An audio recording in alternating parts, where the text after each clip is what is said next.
Le Mans, un effectif pléthorique. Il y a eu deux dernières recrues il y a une dizaine de jours, dont Aloïs Confet, l'ancien Troyen. C'est d'abord un club qui a une renommée parce qu'il a joué en Ligue 1, qui a un stade énorme. On parlait de footballeurs que tu connaissais là-bas. C'est qui là? Bah, il y a Vincent Créin, Ouais, voilà, l'attaquant. voilà, et puis Stéphane Vincent, le Le capitaine. capitaine. Donc, ouais. On échange pas mal comme ça entre joueurs. Bah, forcément, là, à presque 30 ans, j'ai fait quelques clubs, donc on se connaît pas mal. Hmm. Puis voilà, Stéphane Vincent et Vincent Créin, on avait passé des bons moments ensemble.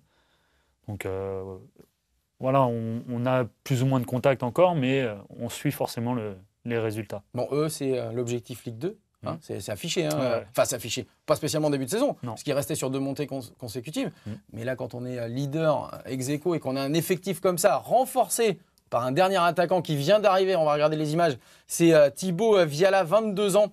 Il nous arrive directement de Corse. Il jouait à l'AC Ajaccio. Il a disputé une 25 matchs à peu près l'an passé du côté de la Corse. Un attaquant couloir, gauche ou droit. Eh ben, on va l'écouter. C'était sa première conférence de presse quand il est arrivé après son premier entraînement au Mans. C'est vrai que j'ai l'habitude de jouer sur des postes offensifs sur les côtés, sur un poste de couloir. Donc j'apporte principalement de la vitesse, de la percussion, du jeu en redemande, des centres. Donc voilà, on va voir, vous verrez sur le terrain, mais je pense qu'il y a moyen de faire de bonnes choses. Après, c'est vrai que les séances d'entraînement se passent très bien, dans le sérieux, mais aussi dans la bonne humeur, parce que le fait qu'on soit premier aujourd'hui ex aequo fait qu'on travaille aussi très sereinement. Il n'y a pas de tension, tout le groupe vit bien ensemble et on bosse vraiment très très bien. Alors, Thibaut Viala, la bonne pioche, tu connais? Ouais, non, bah, c'est un bon renfort. Puis c'est toujours bien quand il y a des nouvelles têtes qui viennent comme ça, parce que ça permet aussi de mettre plus de concurrence et de tirer tout le monde vers le haut. Ouais, et puis d'apporter un peu de sang neuf, effectivement, dans un effectif qui en a besoin, parce que quand on est tout en haut, il y a la pression, il y a aussi qui s'installe. Et c'est vrai que c'est pas mal, justement, d'avoir des nouvelles têtes. On a demandé pas mal de fois, justement, à nos confrères de France 3 Men, savoir, eux qui suivent Le Mans, si on en parlait un petit peu dans les rues, parce qu'on a vu que, je crois que tu es allé d'ailleurs au stade, Ouais. c'était face à Laval. Ouais. Il y avait 19 000 personnes du côté du MM Arena. Et on a demandé à Émile Level justement si ça frémissait un petit peu du côté de la Sarthe, si on retrouvait un petit peu le goût du foot du haut niveau. Sa réponse tout de suite.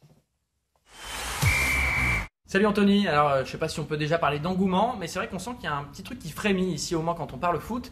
Il n'y a pas longtemps, j'ai fait le derby Le Mans-Laval. C'était le grand retour, ça faisait 5 ans que les deux équipes ne s'étaient pas retrouvées. Et ça a été une sacrée fête, presque 19 000 personnes dans le stade. En national, il n'y a que Strasbourg qui a fait mieux. Et on sait que Strasbourg, niveau engouement, c'est pas les derniers. Puis même plus récemment, j'ai fait Le Mans-Cholet. C'était un jeudi soir, il faisait pas très chaud et il y avait la Ligue Europa le même soir.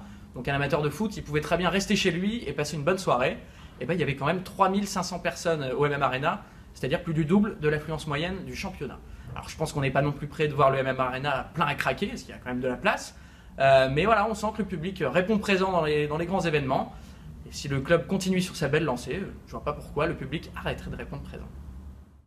Merci à Émile qui sera certainement jusqu'à la fin de l'année au Mans MM Arena pour le dernier match. On va regarder cette jolie affiche justement pour la dernière rencontre à domicile de cette année 2018, le Noël du Mans FC. Ah ouais, on fait beaucoup du côté du Mans FC pour les supporters, parce que c'est vrai que les places vont être quasiment à 4 ou 5 euros. Donc c'est impeccable pour attirer du monde et puis pour avoir un dernier match à domicile assez sympa. Un dernier mot sur Le Mans et Laval, tu les vois monter? On rappelle, il y a deux montées, Ouais, premier, montées. deuxième, et puis le troisième fait les barrages contre la Ligue 2, contre le 18e de Ligue 2. C'est encore trop tôt pour le dire. C'est C'est vrai qu'on est seulement à mi-saison et comme je disais, là, c'est la période qui va être très importante après la trêve. Donc on aura un peu plus d'idées justement après cette période-là. Mais pour le moment, c'est cohérent ce qu'ils font, ils sont solides, donc pourquoi pas. Pourquoi pas? Allez, on va s'intéresser maintenant après Laval, après Le Mans, au club du SO Cholet. C'est parti.